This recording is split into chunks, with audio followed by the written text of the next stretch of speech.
മാമോദീസ സ്വീകരിച്ചവർ എല്ലാവരും കർത്താവിനെ സാക്ഷ്യം വഹിക്കാനായിട്ട് വിളിക്കപ്പെട്ടവരാണ്. വിശ്വാസത്തിൽ ഇടിവ് സംഭവിച്ചെങ്കിൽ അതിന്റെ ഒരു പ്രധാനപ്പെട്ട കാരണം കുടുംബങ്ങളിൽ ഒരുമിച്ചിരുന്ന് പ്രാർത്ഥിക്കുന്നില്ലെന്നുള്ളത് തന്നെയാണ്. ചെറുപ്പക്കാര് പലപ്പോഴും ഇങ്ങനത്തെ കാര്യങ്ങളിൽ ശ്രദ്ധിക്കുന്നില്ല എന്നുള്ള ആ ഒരു പരിഭവം അവരൊക്കെ കൊണ്ടുവരും. എല്ലാ കാര്യങ്ങളിലും എപ്പോഴും അങ്ങനെയല്ല. നന്നായിട്ട് പ്രാർത്ഥിക്കുകയൊക്കെ ചെയ്യുന്ന ചെറുപ്പക്കാരെ വിശ്വാസമുണ്ട്. ഇതുപോലെ നമ്മൾ യൂത്തിനെ എപ്പോഴും നന്നായിട്ട് പരിഗണിക്കണം. അവരാണ് ഇന്നത്തെ സഭയുടെ കരുത്ത്, നാളത്തെ സഭയുടെ ഭാവി. ഒരു 12ാം ക്ലാസ് വിദ്യാഭ്യാസം പൂർത്തിയായി കഴിഞ്ഞ് വെറുതെ കൂട്ടുകൂടി വിദേശത്തേക്ക് പലായനം ചെയ്യുന്ന ഒരു ഭാഗ്യാവസ്ഥ എന്ന് ഞാൻ പറയും. ഇന്ന് കാർഷിക മേഖല അവഗണിക്കപ്പെടുന്നുണ്ട് എന്നുള്ളത് സത്യമാണ്.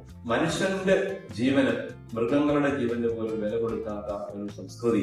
അപ്പോൾ ഈ കാർഷിക മേഖലയിൽ നിന്ന് നേരിടുന്ന വലിയ പ്രതിസന്ധിയും അന്യമൃഗശല്യം ഇതൊക്കെ ഓരോ വ്യക്തിയുടെ സ്വാതന്ത്ര്യമാണ്. എന്ന് വിവാഹം കഴിക്കണം, ഏത് പ്രായത്തിൽ വേണം, ഇങ്ങനെയൊക്കെയുള്ള ചിന്തകൾ ഓരോ വ്യക്തിയുടെ സ്വാതന്ത്ര്യമാണ്. പക്ഷെ വിവാഹം കഴിക്കാതിരിക്കുക എന്ന് പറയുന്നത് തെറ്റായ ഒരു കാഴ്ചപ്പാടാണ്.